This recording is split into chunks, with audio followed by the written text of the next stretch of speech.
The opening scene features a US movie director named Eric, who arrives in Cyprus in order to film a documentary. He goes to the famous Hotel Gula, which appears to have a tragic history. Eric is accompanied by his wife, Sophia, who is born and brought up in Cyprus. The couple is received at the airport by a tour guide named Anna, who briefs them about the place. She claims that there are plenty of materials which Eric can work on, such as sea serpents, mermaids, myths and legends of ancient gods, as well as ghosts. She also reveals that Hotel Gula has been abandoned for almost 2 decades, and the locals are terrified to go near it, as they believe that it is cursed. However, the hotel is now purchased by a wealthy couple named Frank and Rosemary, and is currently in the process of renovation. Upon arrival, Eric meets with his crew members, a videographer named Jennifer and a sound tech, Christine. While exploring the hotel, a bag of cement mysteriously falls from the top, nearly crushing the crew members. They look up, but find nothing amiss. As a result, they dismiss it, thinking that it happened by mistake,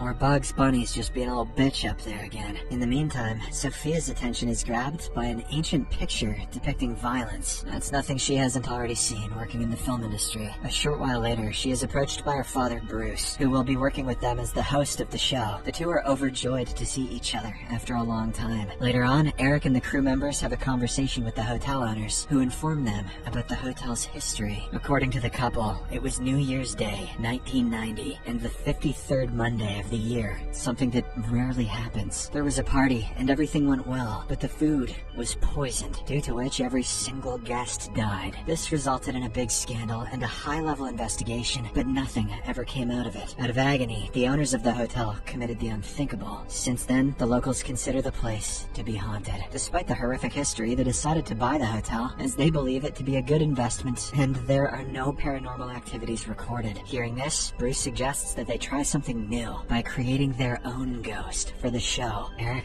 doesn't like the idea at all, but the old man is confident that the audience will love it. The lowest common denominator just loves being lied to. Following this, Eric and Sophia head to their rooms on the 5th floor to get some rest. Just before entering the room, he is startled by a sudden appearance of 2 female concierges who stare at him in a creepy way. During the nighttime, we also see a young girl walking along the corridor of the hotel. Shortly after, Eric hears a sound outside and gets out of the bed to check, but it only turns out to be his wife walking in her sleep. He hurriedly runs towards her and grabs her just before she jumps off the balcony. Sophia then snaps back to her consciousness and returns to her room. Maybe take a bedroom on the 1st floor. The next day, Eric and Sophia have a meeting with the show's producers, Dom and Pat, who seem excited for the shoot. After a brief discussion about the show, the couple heads back to the hotel. On their way, Eric apologizes for past mistakes, expressing his regret for prioritizing work over their relationship. It turns out that the two had lost a baby in the past, and since then, Sophia has been feeling depressed. However, she assures him that she is fine now, and tells him not to worry. Later that night, Eric is working on his computer when he is approached by Anna. She hands him a master key that can activate all doors and elevators in the hotel. She also hands him a file detailing the history of the place, mentioning its association with Teshub, a weather god. Anna explains that locals used to worship Teshub and sacrifice human bodies to appease her. According to her, Teshub averted a world-ending catastrophe by defeating his own serpent pet. Meanwhile, Bruce comes to Sophia to inquire about her state of mind. She confides in him about her uneasy feelings regarding the place, as she always senses someone spying on her. In addition, she also thinks that there is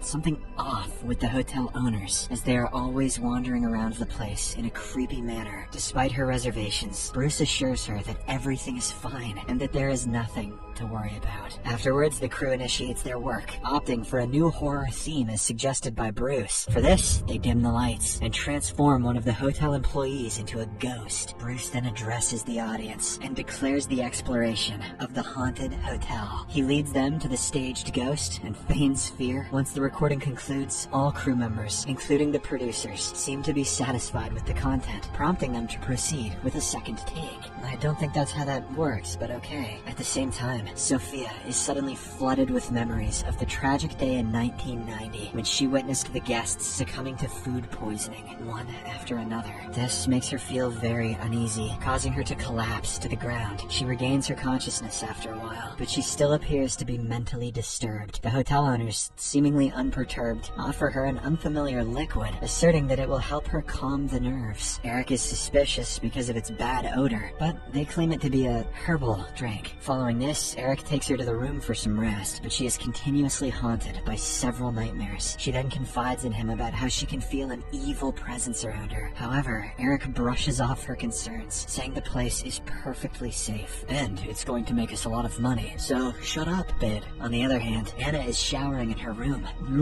when an unknown masked pervert in black sneaks in. Hearing a noise, she walks out to investigate, but the man hides in her closet. After getting dressed, she heads to Eric's study table to review the script for their next shoot. There, she gets alarmed to find a list of the victims of the tragedy and hastily texts Eric. When the latter does not respond, she rushes toward his room to discuss the matter. However, the masked man intercepts her on the way and drags her to an elevator. He then pulls out a knife and stabs her multiple times, resulting in her death. After this, he drags her body out of the elevator and takes it to the basement. In the meantime, Jennifer and Christine are at the hotel lounge, reviewing the footage from the earlier shoot. During this, they hear an unusual sound, sparking both curiosity and confusion in them. The two then decide to investigate its source, despite being in the middle of the night. Armed with flashlights, a camera, and a microphone, they venture into the dark basement via the elevator. As they progress, the mysterious sound grows louder and louder. At one point of their exploration, they're startled when the objects around them start to fall inexplicably. Sensing an eerie presence, the two hastily retreat to the elevator. Jennifer gets inside, but the elevator door automatically closes, leaving Christine behind. In a desperate bid to save herself, Christine hides herself behind a hot pipe, accidentally burning her own face. Oh shit! Not long after, a ghostly figure materializes behind her, which scares her out. In a state of panic, she runs away, only to fall into an underground water tank. She is even more terrified when she finds the dead body of Anna floating in it. Before she can comprehend the situation, a hand emerges from the water and pulls her down, ultimately leading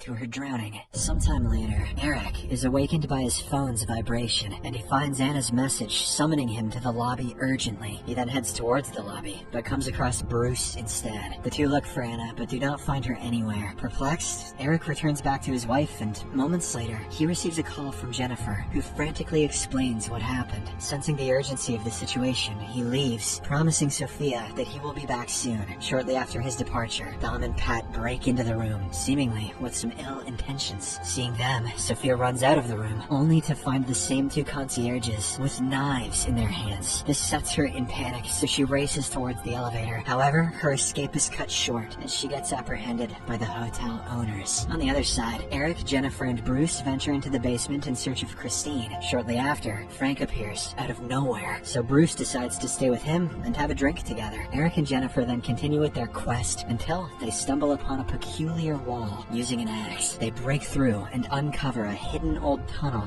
on the other side. The duo begins to explore the area, and soon a shocking revelation unfolds. An old photograph from the year 1880 featuring Frank and Rosemary. This discovery prompts them to realize that the hotel owners are not real. Believing that Bruce is now in danger, they rush to his aid. Reaching the previous location, they find only a cell phone, which Eric identifies as Sophia's. But before they can make sense of the situation, Eric is dragged away by a group of masked men, while Jennifer is attacked by Pat. Amidst the struggle, Eric somehow manages to grab a spiked coil and uses it as a weapon to take down these men. Simultaneously, Pat is on the verge of killing Jennifer, but Eric shows up just in time and chokes him from behind. Right then, the two concierges appear, prompting Eric and Jennifer to run for their lives. Escaping through a secret underground passage, they come across the hotel owners, who have inexplicably grown very old. Eric inquires about Sophia and Christine, but Frank responds with an ominous smile. Just then, the concierge arrives, forcing them to continue with their escape. A short while later, the two lock themselves inside a storeroom, unaware of the fact that Dom is already inside. He stabs both of them with his knife, getting them to the ground as he prepares to finish Eric off. Jennifer somehow manages to get up and stab Dom from behind. She then tragically succumbs to her injury, leaving Eric alone in this rescue mission. Despite his injuries, Eric persists assets in his search and eventually locates Sophia lying unconscious on the ground. He tries to wake her up, but at the same time, a ghostly figure launches a sudden attack on him. Regardless, he manages to fight back and stab the figure with a pointed rod, wounding it severely. Here, it is finally disclosed that the ghost is none other